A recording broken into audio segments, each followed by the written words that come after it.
On en était, on a dit que si on a l'espoir de décomposer f comme une combinaison linéaire de n, forcément les scalaires qui interviennent dans cette combinaison doivent être les f scalaires de n, et donc on va leur donner un nom.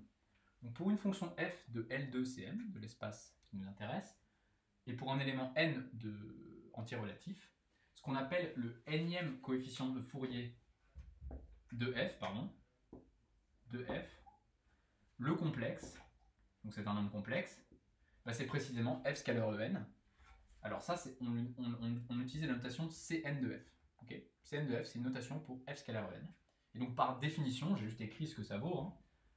Le produit scalaire entre f et en, c'est 1 sur 2pi l'intégrale sur moins pi de f de t g bar de t. Et donc ici, c'est f de t exponentielle moins int dt. Okay, voilà, ça c'est juste une définition. Et c'est la définition qu'on appelle des coefficients de Fourier de la fonction f. Alors je vais faire un exemple de calcul pour une certaine fonction f. Exemple. Je vais prendre la fonction petit f qui à t associe valeur absolue de t définie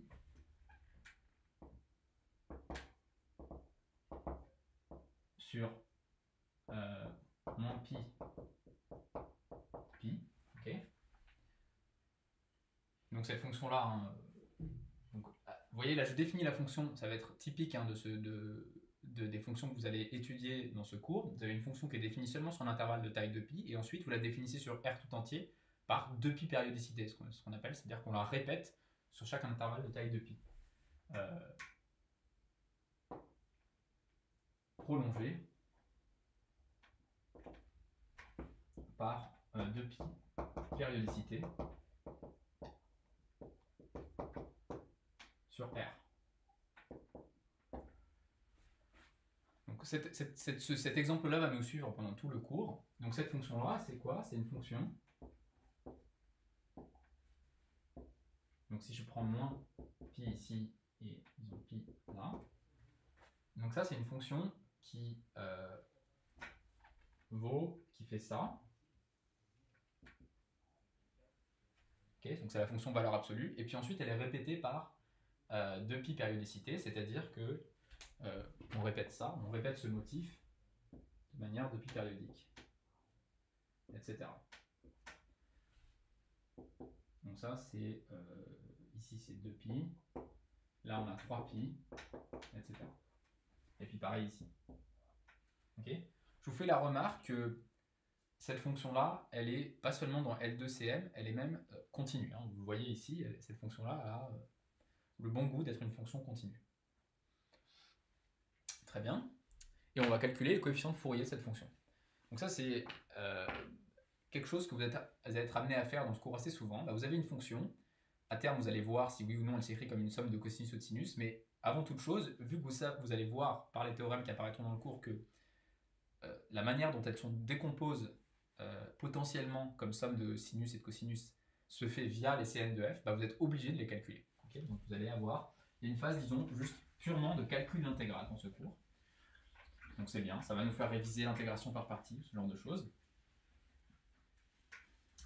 Donc je vais calculer, je vais me donner n appartenant à z, soit n appartenant à z, et je vais calculer Cn de f. Donc les coefficients, le nème coefficient de Fourier de la fonction f. Donc Cn de f, par définition, c'est 1 sur 2pi, l'intégrale de moins pi à pi de f de t exponentielle moyenne t. Et ça, c'est égal à 1 sur 2pi, par définition toujours, de valeur absolue exponentielle moyenne valeur absolue de t exponentielle moyenne de t dt. Ok, alors la première remarque importante, c'est que souvent dans ce genre de situation, il va y avoir un peu deux cas à faire. Parce que vous voyez que selon que n est égal à 0 ou pas, vous avez une exponentielle en fait qui multiplie à la valeur absolue ou pas. Si n égale 0, vous avez simplement 1 ici. Donc on va juste constater que C0 de f, c'est 1 sur 2pi, l'intégrale de moins pi à pi de t dt. C'est en fait la valeur moyenne de la fonction f sur l'intervalle moins pi, pi. Et donc ça, alors cette fonction-là, elle a le mérite d'être paire, donc simplement directement écrire ici que c'est 1 sur pi. J'écris que ça c'est 1 sur 2 pi, j'ai deux fois l'intégrale sur 0 pi, puisque la fonction est paire. Je pourrais faire le calcul directement, mais c'est quand même pratique. Et donc là, la valeur absolue sur 0 pi, je peux m'en débarrasser puisque t est positif. Et donc vous voyez que ça fait 1 sur pi fois l'intégrale de ce truc-là, c'est-à-dire pi carré sur 2. Non, ça s'intègre en t carré sur 2, donc ça fait pi carré sur 2 moins 0, donc ça fait pi sur 2. Voilà pour le calcul de C0 de f. Ouais, il s'agit quand même d'apprécier, on verra plus tard que cette fonction, effectivement, on peut la décomposer comme une somme de cosinus et de sinus. C'est quand même pas évident a priori que ça, on peut l'écrire comme une somme infinie de cosinus et sinus. C'est quand même un résultat même assez dingue quand on y pense.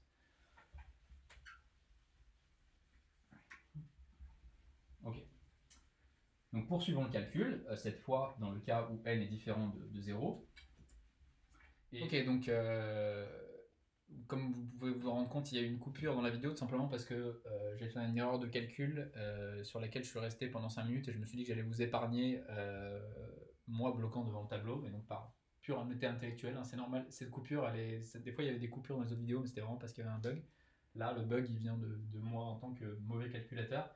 Et en tout cas, sachez que c'est un bon exemple de ce type de calcul qu'on a à faire de coefficient de Fourier. C'est-à-dire qu'une fois sur deux, on se plante dans les calculs. Il faut faire un peu attention.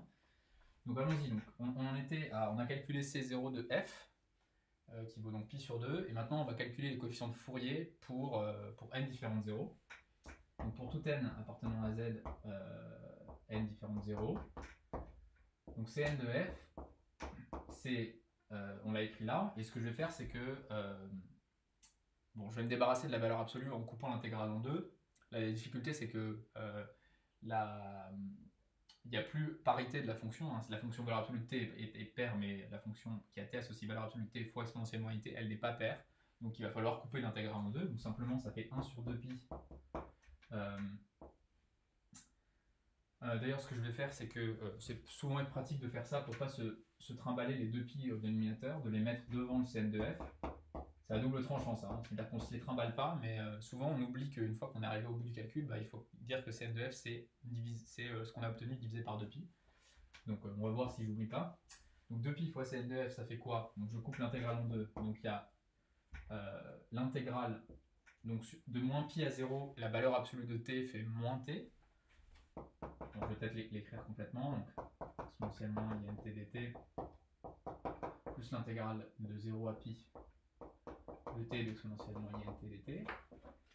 Donc je répète, sur cet intervalle, valeur absolue de t, ça fait moins t. Donc ça fait moins l'intégrale de moins pi à 0 de t exponentielle moins int plus l'intégrale de 0 à pi de t exponentielle moins int dt.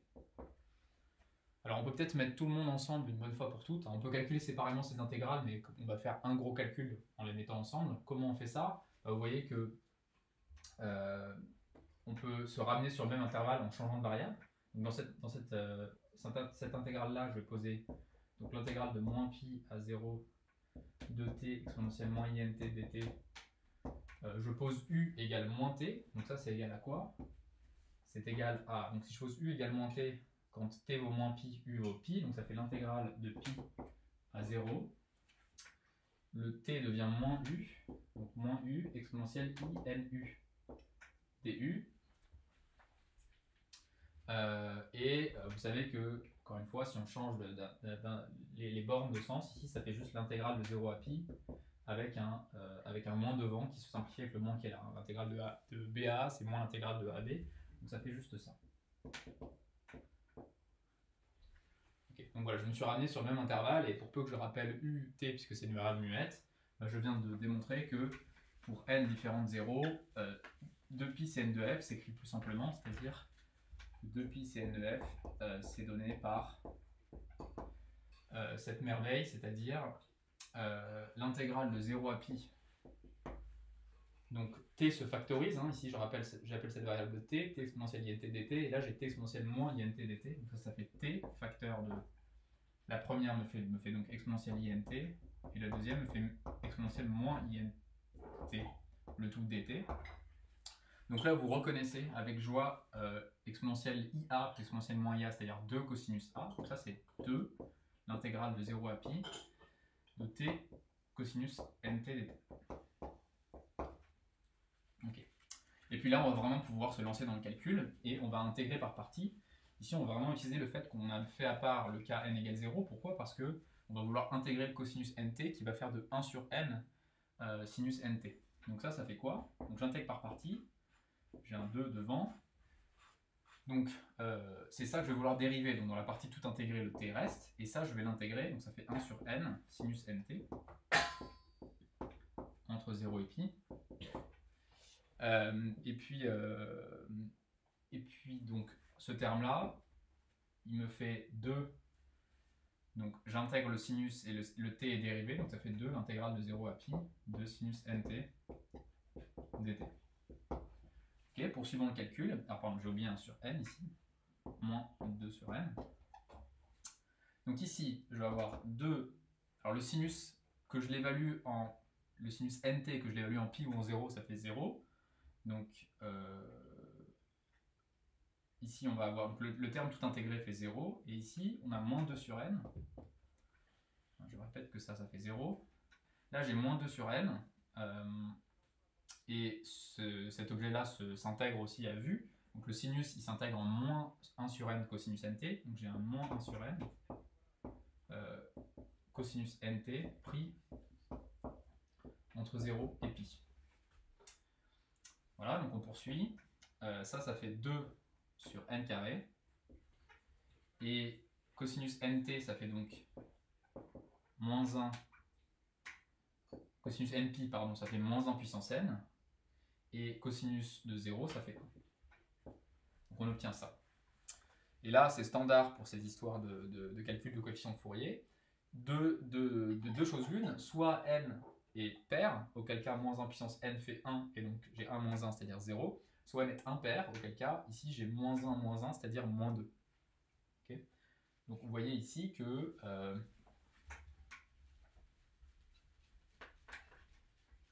il y a deux cas qui se présentent. Alors, je vais peut-être l'écrire là. Ça fait quoi? Ça fait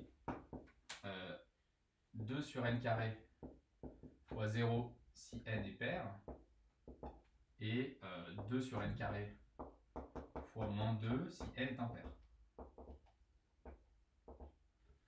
Et donc du coup, en n'oubliant pas le 2pi, je vais faire de moi, je n'oublie pas, le 2pi qui est devant le Cn de f, bah, on obtient Cn de f qui est égal à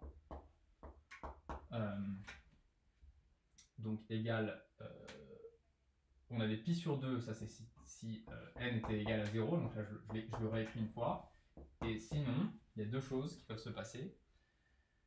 Ça fait soit donc 2 sur n carré fois 0, c'est-à-dire 0 si n est pair, donc ça fait 0 si n est pair, donc n pair différent de 0, hein, et ça fait moins, donc là j'ai un moins 4 sur n carré, mais avec le 2 ça fait moins 2 sur n carré, et il y a le pi à ne pas oublier, donc ça fait moins 2 sur pi n carré, si n est impair. Voilà pour le calcul des coefficients de Fourier. Donc vous voyez que ça peut donner lieu à des calculs un peu pénibles. Il faut faire un petit peu attention. Donc les coefficients de Fourier de la fonction de f, qui est un élément de L2Cm, qui est même un élément de l'ensemble C, l'ensemble des fonctions continues de pi périodique. Ces coefficients de Fourier valent pi sur 2 pour n égale 0, 0 pour les autres entiers pairs, et moins 2 sur pi n carré si n est impair. Et on va maintenant parler un petit peu de polynômes trigonométriques.